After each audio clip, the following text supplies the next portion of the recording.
Olá, pessoal, vamos conversar?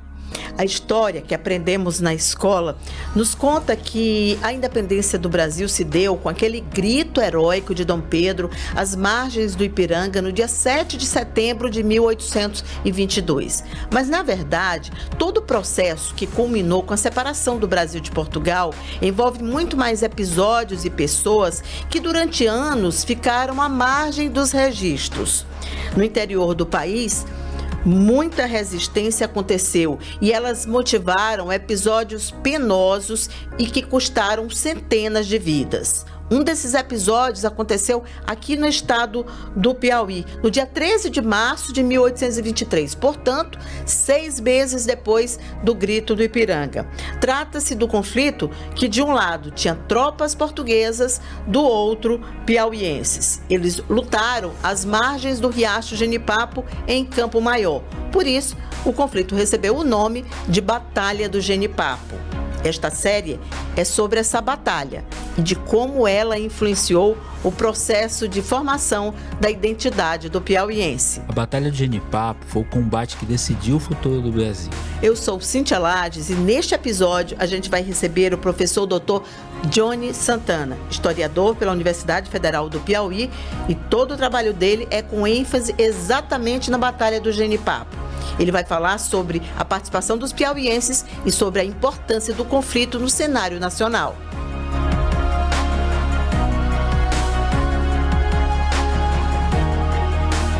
A história da Batalha do Genipapo ela é muito concentrada pelo lado piauiense daqueles resistentes, um pouco mais na elite, né, nos militares, mas que formava aquela elite. No entanto, há uma tendência da história moderna de pesquisar a participação do povo, a participação popular. E você trabalha nessa linha, nesse sentido também. A importância é toda, né, tendo em vista que são pessoas comuns, né? E o que é uma pessoa comum, né? É uma pessoa simples que notadamente trabalhavam de vaqueiros, eram uns agregados, isso também tem muito a ver com a natureza da sociedade piauiense nesse momento. Né? Que exército é esse? E você foi muito feliz quando você falou.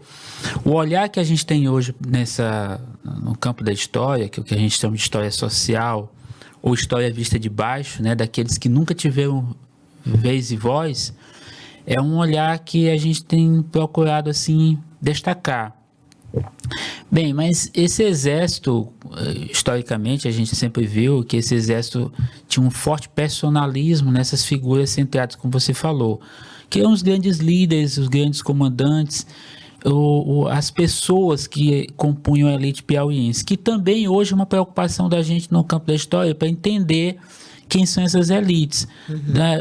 Normalmente, por exemplo, a historiografia piauiense, do legado deixado pelo Monsenhor Chaves, pelo professor Odilon Nunes, por Anísio Brito, né, pelo Cláudio Melo, é a ideia de que é um apontamento, né? Vocês tomam a história dessas pessoas como apontamentos, para que o futuro, né, da geração mais recente, pudesse tomar contato com aquilo que eles fizeram, como eles promoveram a construção desse exército.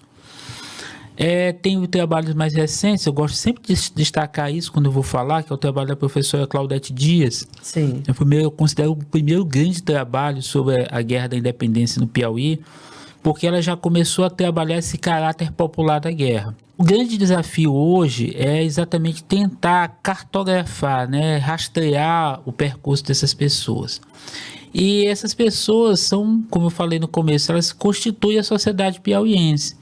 Uma sociedade ainda muito pequena, muito rarefeita, a densidade demográfica muito pequena, a construção histórica do Piauí que tinha sido pautada em torno de fazendas, né, de um meio rural. E isso também é importante a gente destacar, porque isso é o que vai atrair a vontade dos portugueses em ficar com o Piauí, né? Então essas coisas todas elas acabam se relacionando. A gente pode entender por que o Piauí, por que a batalha aqui. Isso começa em 1820, com a Revolução Constitucionalista do Porto, né?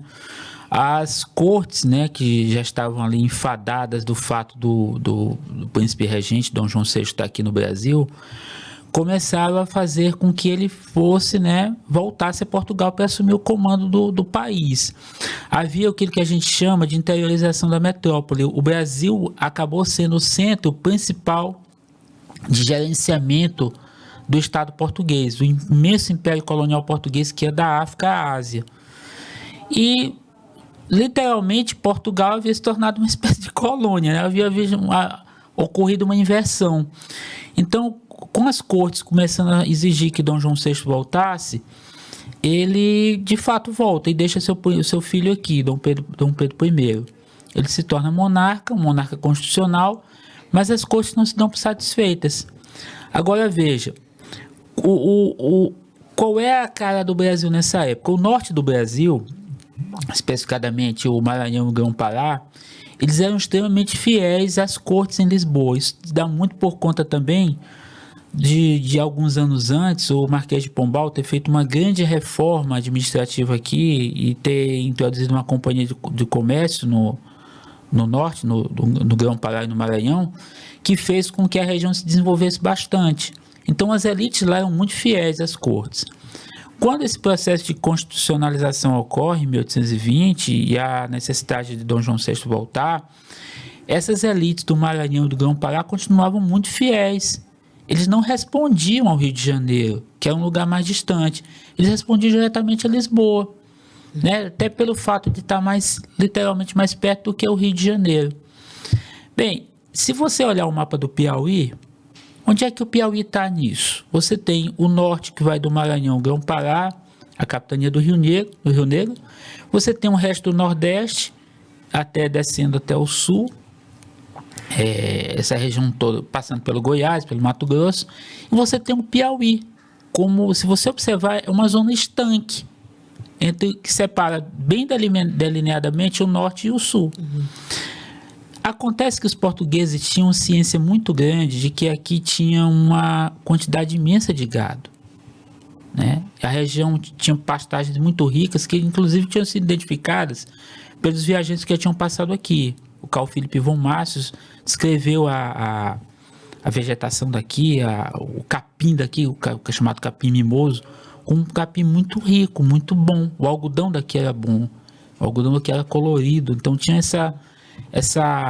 esse plus, né? Essa coisa a mais que interessava bastante. Então, mas e as elites aqui? Elas eram favoráveis a Portugal? As elites flutuavam aqui. Aí a gente vai olhar para o Piauí agora. Você tem duas elites bem definidas aqui. Uma elite no norte do Piauí, centrada em torno da figura de Simplício Dias, que ocupa a cidade de Parnaíba.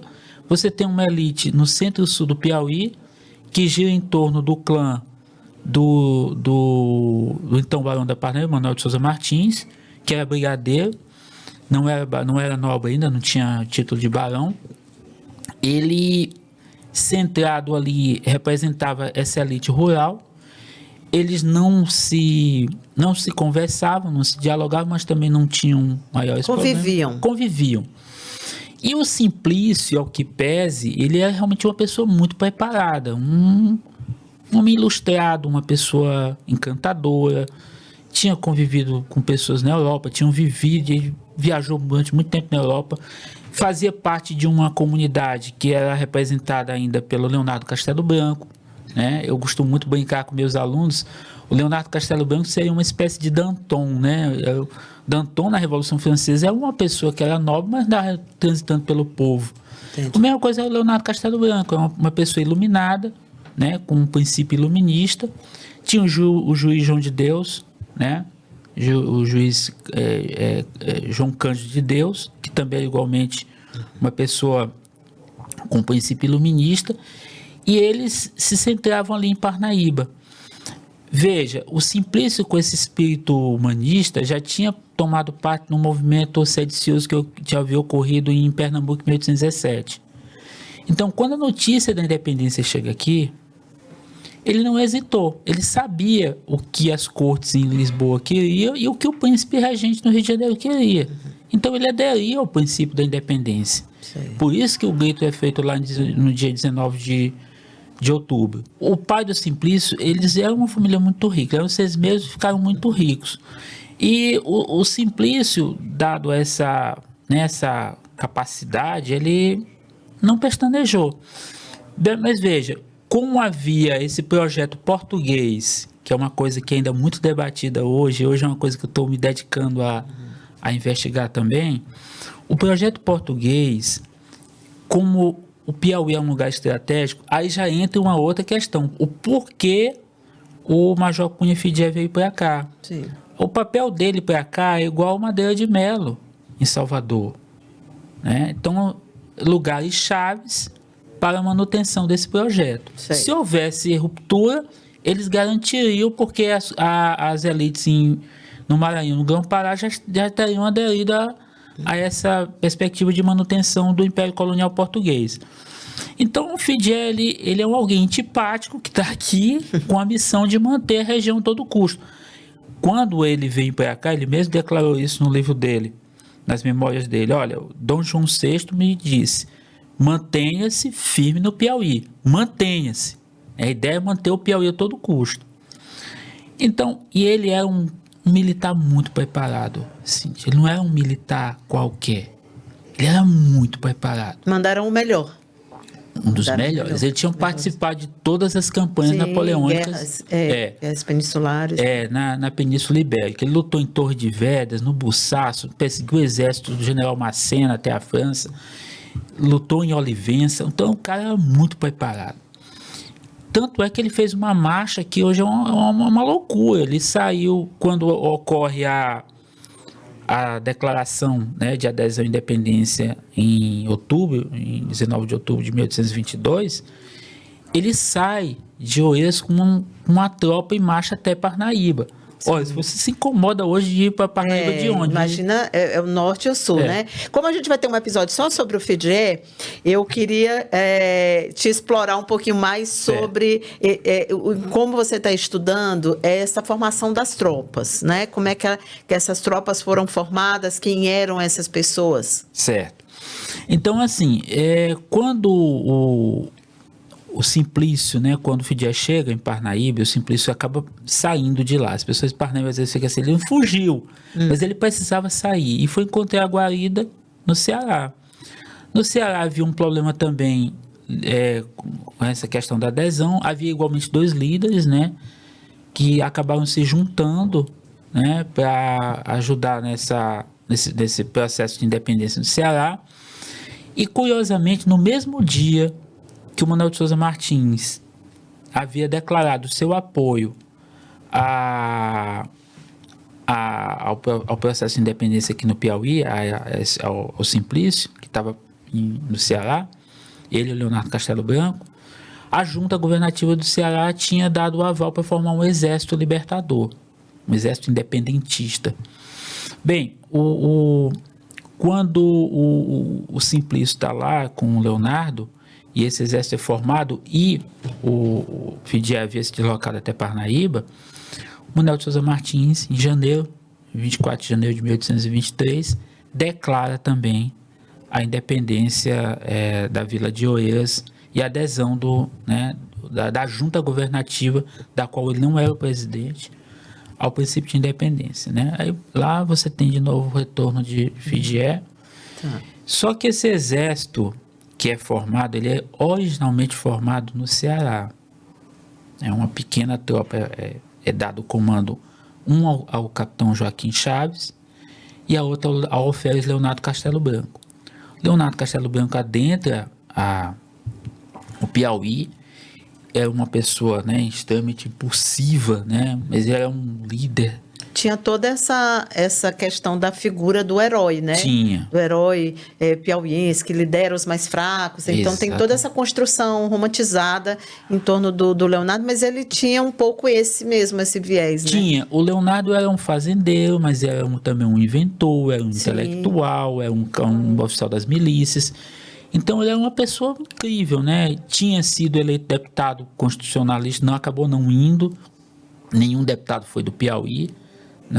Na coisa lá das cortes, e ele acabou não indo, mas aí ele, quando ocorre para essas independências, ele adere, juntamente com o Simplício, com o Leonardo, com o Miranda Osório, com os outros líderes, né, o João de Deus, e ele chega no Ceará e consegue convencer a junta no Ceará a fornecer essas tropas. Bem, quando ele entra no Piauí, ele vai até Piracuruca, faz a grande conclamação dele, ele, né, arrebatado, ele disse, vou ao Maranhão fazer a independência no Maranhão. O erro dele foi esse. Quando ele chega em São Bernardo, ele é capturado. Mas o Joaquim Chaves, que é o oficial que vai enfrentar o Fidel em Campo Maior, vai ocorrer uma coisa assim bem trágica. Ele chega com poucos homens, isso é importante a gente entender, chega com poucos homens que não tem um preparo adequado.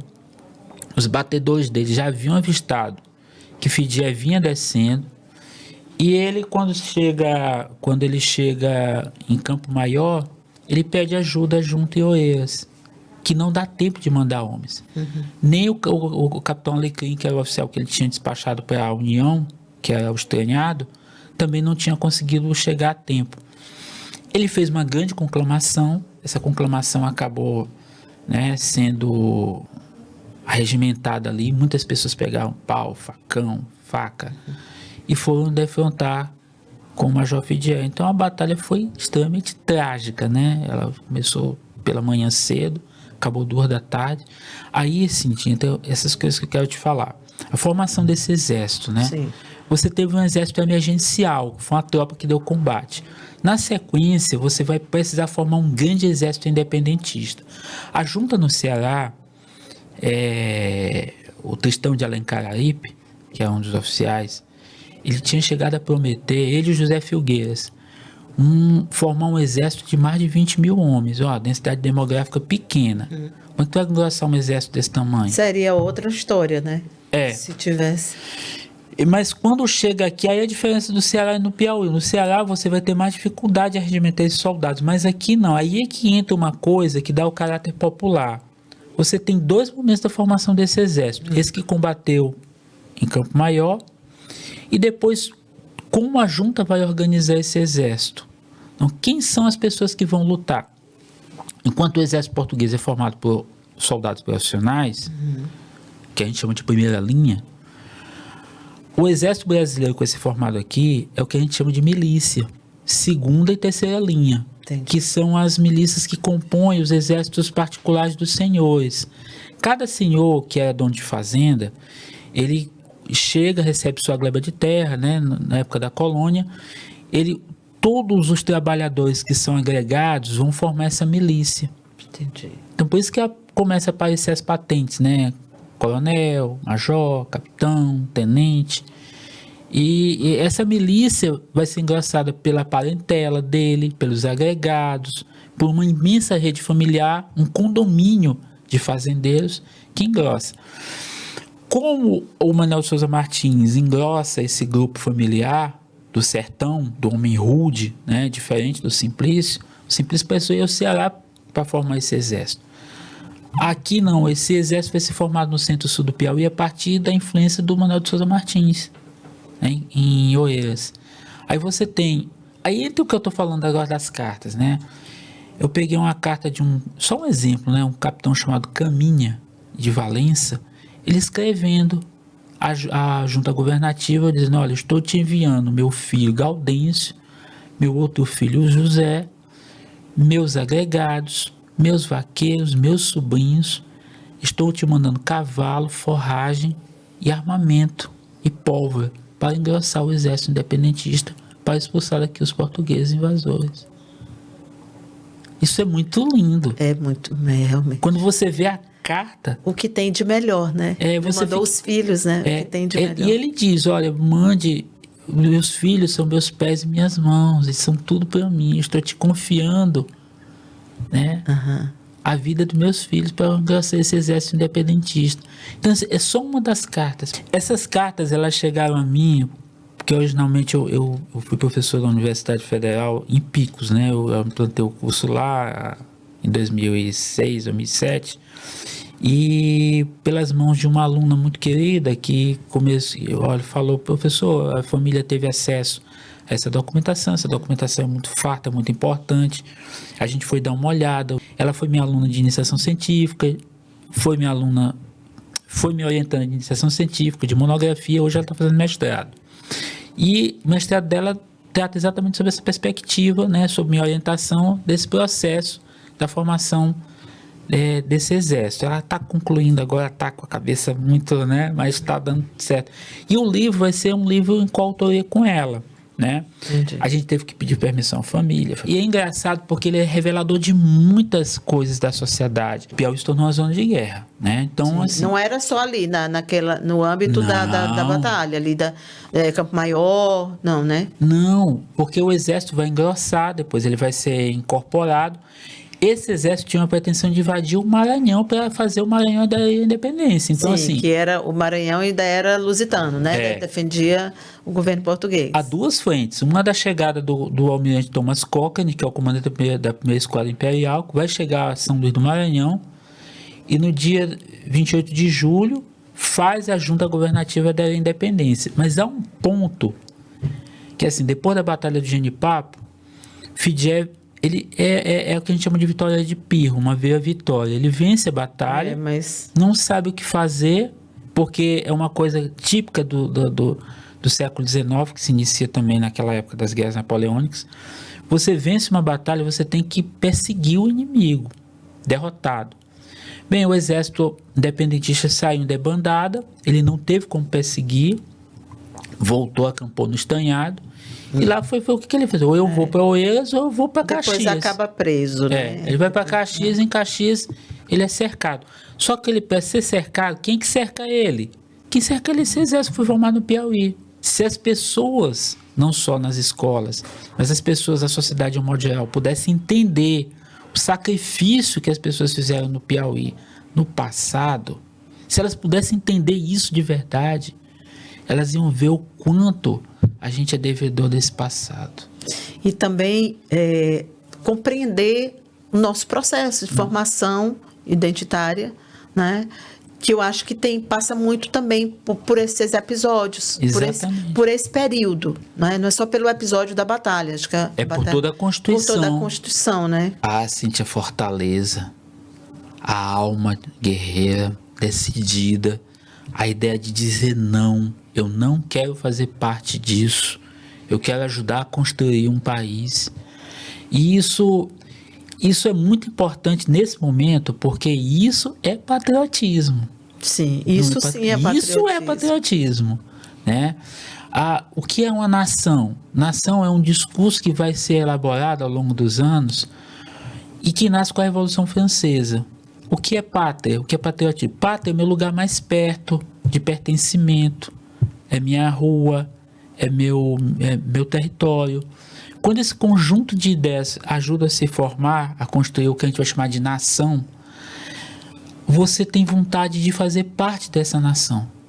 Porque os símbolos que vão te ligar a isso, né, que são constituintes dessa tessitura da nação, elas têm um início, esse início é nessa ideia de pertencimento.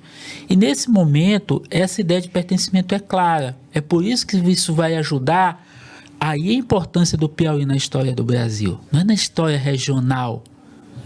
A gente não está estudando a história do Piauí. Está estudando a história do Brasil no Piauí. Porque fatalmente... É o inverso, né? É o inverso. É o inverso. Fatalmente... Nós somos muito, né, John? Nós somos muito, nós não somos pouco. Cíntia, a gente é muito para o Brasil. Cíntia, a gente nunca foi pouco. Se tudo que ocorreu aqui não tivesse ocorrido, e se não tivesse existido um exército organizado aqui para enfrentar o Fidel representou um perigo real e imediato à construção do país, porque o país ia ficar dividido entre norte e sul. É só você olhar o que eles queriam, ficar com o Piauí. Então a batalha que foi decidida aqui isolou o militar português em Caxias. Ele ali foi derrotado, porque ele perdeu completamente a logística dele.